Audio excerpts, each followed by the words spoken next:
नमस्कार. सध्या मी राळेगावमध्ये आहे. राळेगाव यवतमाळ जिल्ह्याचं एक महत्त्वाचं तालुका आहे आणि या राळेगावमध्ये राळेगाव विधानसभा च्या निवडणूक होत आहे. राळेगाव विधानसभामध्ये राळेगाव, कळंब आणि बाभुळगाव या 3 तालुक्याचा समावेश होतो. सध्या मी राळेगावमध्ये आहे. आपण पाहू शकता की इथे मोठ्या संख्येने लोक ये-जा करत आहे. त्या चौकाच्या महत्त्वाचा भाग जो आहे, पोलीस स्टेशनच्या जवळपासचा हा परिसर आहे. क्रांती चौक आहे तिकडे पुढे आणि हा संपूर्ण परिसर आहे. इथं व्यापारी लाईन आहे आणि या ठिकाणी इथली जनतेला नेमकं काय वाटतं, कोण या भागातला आमदार निवडून येऊ शकतो, जनतेचे काय प्रश्न आहे आणि काय अजून समस्या आहे ज्या सुटल्या नाही, त्याबद्दल आपण इथल्या लोकांना आपण जाणून घेऊया. खरं तर राळेगाव विधानसभेमध्ये मागील 10 वर्षापासून अशोकजी उईके हे भाजपचे आमदार आहेत आणि यावेळेस खरी लढत हे जे आहे भाजपचे आमदार आणि माजी आमदार वसंत पुरके यांच्यामध्ये आहे असं बोललं जातं. या भागात सध्या मी ज्या भागात आहे इथं छोटे मोठे व्यवसाय करणारे लोक आहे. कपड्याचं दुकान आहे, कटिंगचं दुकान आहे, कपडे शिवायचं दुकान आहे, टेलरचं दुकान आहे आणि छोटे व्यवसाय करणारे जे लोक आहे या भागात मोठ्या प्रमाणात येतात. आपण त्यांच्याशी जाणून घेऊया. दादा, या भागाच्या काय समस्या आहे आणि अच्छा, हां, तर आपण त्यांच्याशी जाणून घेऊया. काका इथं बसलेले आहेत. सर, या भागात काय अशा गोष्टी आहेत की ज्या अजून व्हायला पाहिजे असं तुम्हाला वाटतं या विधानसभेच्या मतदारसंघात? आम्हाला असं वाटते बा महायुती यायला पाहिजे. हो, पण काय समस्या इथल्या आहे की ज्या सुटल्या पाहिजे अजून असं वाटतं? वाढीव पाणी पुरवठा आहे हां. का, MIDC आले पाहिजे, रोडची समस्या आहे, गावातले रोड आहे. अच्छा, हम्म. इथं रोजगाराची काय परिस्थिती आहे? रोजगाराची तर कठीण परिस्थिती आहे बा. अच्छा. हम्म. रोजगार मिळतो का तरुणांना? नाही, खाली आहे. सुशिक्षित बेकार पुष्कळ खाली आहे. का बरं असं खाली आहे लोक? खाली आहे म्हणजे काय, त्यांना नोकऱ्याच नाही मिळून राहिले. इथं काही प्रयत्न झाले नाहीत का असं तुम्हाला? काहीच नाही करून राहिले. उद्योग निर्मितीच्या दृष्टीनं काय व्हायला पाहिजे? काहीच नाही. इथं आता ते MIDC होती तिथे देवळीला गेली, अरे, मग इथली MIDC तिथे पाठवली. अच्छा. ती जर झाली असती तर लोकांना रोजगार मिळाला असता. इथे लढत जे आहे महाविकास आघाडी महायुतीची आहे असं म्हणतात. तर तुम्हाला काय वाटतं, काय चित्र राहील? काय आता कोणी आले तर तेच तसेच. अच्छा, काही बदल होणार असं तुम्हाला वाटतं? मला नाही वाटत बदल होईल. अच्छा, एक मतदार म्हणून तुम्ही काय हो, आता ते निवडून आल्यावर तर मग काही नाही बस. या भागामध्ये मोठ्या प्रमाणात कापूस उत्पादन होतं, सोयाबीन उत्पादन होतं, हा, तर त्याला भाव मिळावा असं लोकांचे म्हणणं आहे. आहे बरोबर आहे. हा. त्यांना जो खर्च येते तोच निघत नाही. अच्छा, हो. मालाला भाव, मावाला भाव शेतीमालाला भाव पाहिजे. भावच नाही आहे. 7,000 रुपये क्विंटल प्रमाणे कापूसच परवडत नाही शेतकऱ्याला. सध्या आणि सोयाबीन हमी भाव आहे ना 7,000 काही रुपये. हा. त्या भावातनी शेतकऱ्याला काहीच परवडत नाही आणि काहीच उरत नाही. अच्छा, तर याच्यावर समजून त्याला म्हणजे लक्ष राहिले पाहिजे सरकारचं. हा, कारण का शेतकऱ्याला परवडत नाही हा. असं आहे ना. ते सोयाबीनला भाव नाही, 3,000च्या भावाने सोयाबीन घेते व्यापारी. कसं परवडून सांगा ना तुम्ही. हे सर्वात महत्त्वाचं आहे की कापूस आणि सोयाबीन पिकाला भाव मिळाला पाहिजे. हा. कारण की शेतकऱ्याचं अर्थकारण जे आहे ते या 2 महत्त्वाच्या पिकांवर आहे. महत्वाच्या पिकावर बरोबर आहे. आता महायुती महाविकास आघाडी, आता हे दोन्ही जरी असेल तर कोण तुम्हाला असं वाटतं की कोण योग्य राहील? आता सरकार कोणचंही येवो, आमचं म्हणणं हे आहे की हे शेतकऱ्याचे प्रश्न सुटले पाहिजे. अच्छा, शेतकऱ्याचे प्रश्न सुटले पाहिजे. हो.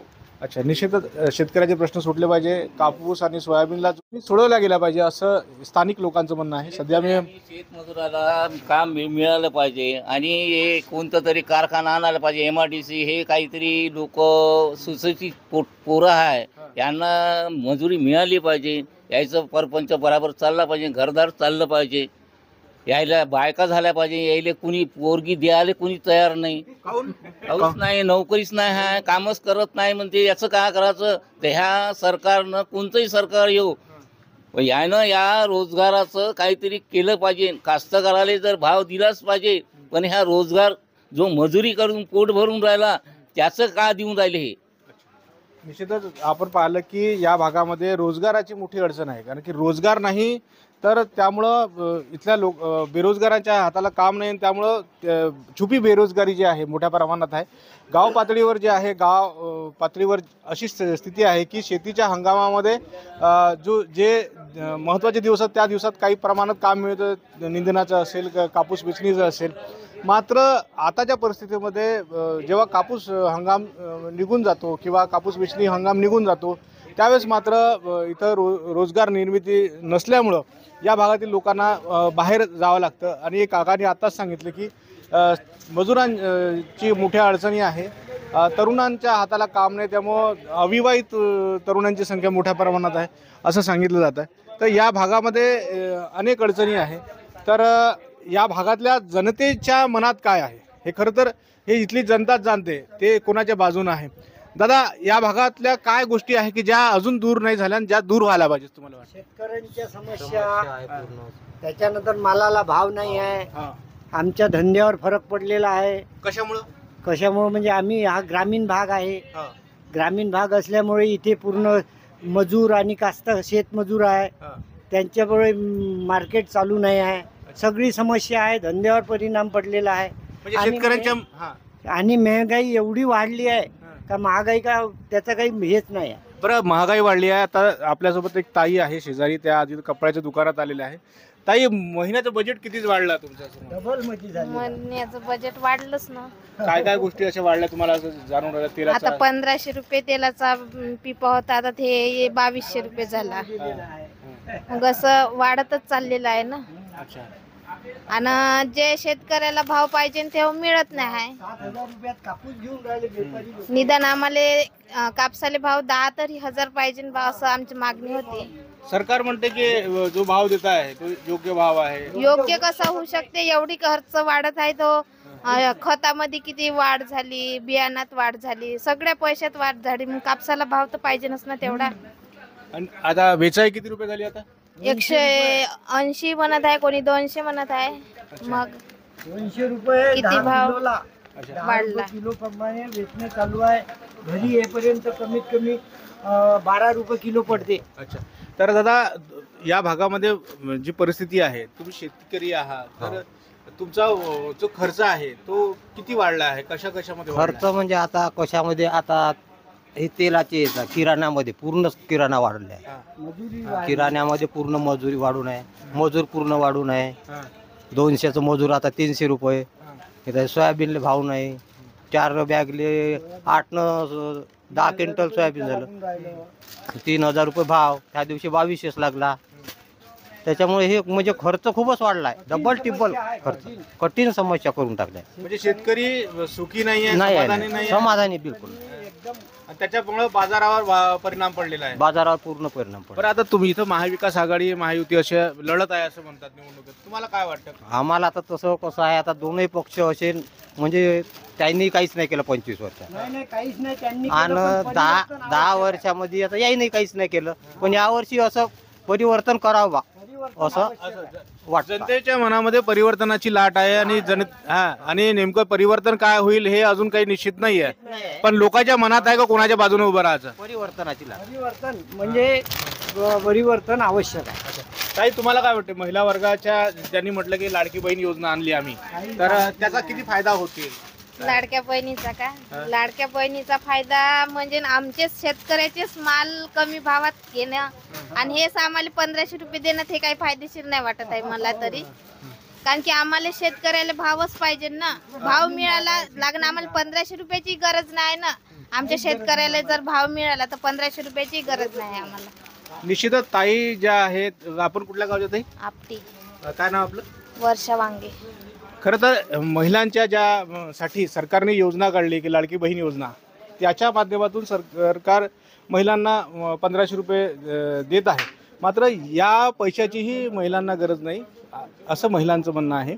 त्यापेक्षा शेतकऱ्याच्या शेतमालाला योग्य भाव पाहिजे. जो भाव आज मिळतो त्यामध्ये शेतकऱ्याचा उत्पादन खर्च जो आहे मोठ्या प्रमाणात वाढलेला आहे. त्या भावामध्ये कापूस आणि सोयाबीन आहे ते शेतकऱ्यांना परवडत नाही आहे. त्यामुळं या वेळेस या विधानसभेमध्ये परिवर्तनाची लाट आहे असं लोकांचं म्हणणं आहे. हे लोक जे आहे वेगवेगळ्या गावातील आहे, नेमकं कुठल्या गावाचे, त्यांच्या मनात काय आहे हे आता त्यांनी सांगितलेलं आहे. मात्र जनतेला परिवर्तन हवं आहे, कारण की कुठलंही सरकार आलं तर शेतकऱ्यांना मोठ्या प्रमाणात आश्वासनं देतं. मात्र आश्वासनांच्या नंतर त्या आश्वासनांची पूर्तता होते का हेही पाहणं महत्त्वाचं आहे. या भागामध्ये अजून एक ताई आहे, त्यांना आपण जाऊया की त्यांचं महिन्याचं बजेट जे आहे ते किती वाढलेलं आहे. ताई, काय नाव आपलं, कुठल्या गावाचे? इथलेच आहे. अच्छा, काय महिन्याचं बजेट किती वाढलं तुमचं? असं म्हणजे जे पहिले जेवढ्या रुपयाचं होतं ते आता किती रुपयाचं तेल किती पा झाला किंवा काय? 2200 रुपये झाला ना. अच्छा, मग तुम्ही घर खर्च आता काटकसर करता की कसं? काट कसं.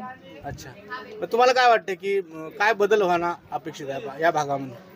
रोजगाराचा बदल? रोजगाराचा अच्छा, कामं नाही मिळत का इथं लोकांना? मिळते पण तेवढे कुठं आहे. अच्छा, आणि लाडकी बहिणीबद्दल तुम्हाला काय वाटतं? चांगली आहे. अच्छा, पण ती अच्छा, निश्चितच मतदानाबद्दल तुम्हाला काय वाटतं? नाही, ते कोणाला नाही, ते कोणालाही करतील, पण तुम्हाला काय वाटते? तुम्ही मतदान करणार आहात? अच्छा, निश्चितच मतदारांमध्ये जागृती आहे की त्यांनी मतदानाला जातील. मात्र मतदान कोणाला करतील हे तर ते त्यांच्या मनातच आहे, कारण की गुप्त मतदान असतं. प्रत्येकाला आपला मतदानाचा हक्क बजावून आपला योग्य तो उमेदवार निवडून द्यायचा असतो. आता या भागामध्ये मोठ्या प्रमाणात शेतकऱ्यांच्या अडचणी आहे. कापूस उत्पादक भाग आहे, पांढरं सोनं पिकवणारा हा यवतमाळ जिल्ह्याचा राळेगाव भाग आहे. लांब धाग्याचा कापूस या भागामध्ये होतो आणि पाहिलं तर या भागामध्ये रोजगारांच्या बाबत जे आहे भरीव काम झालं नाही.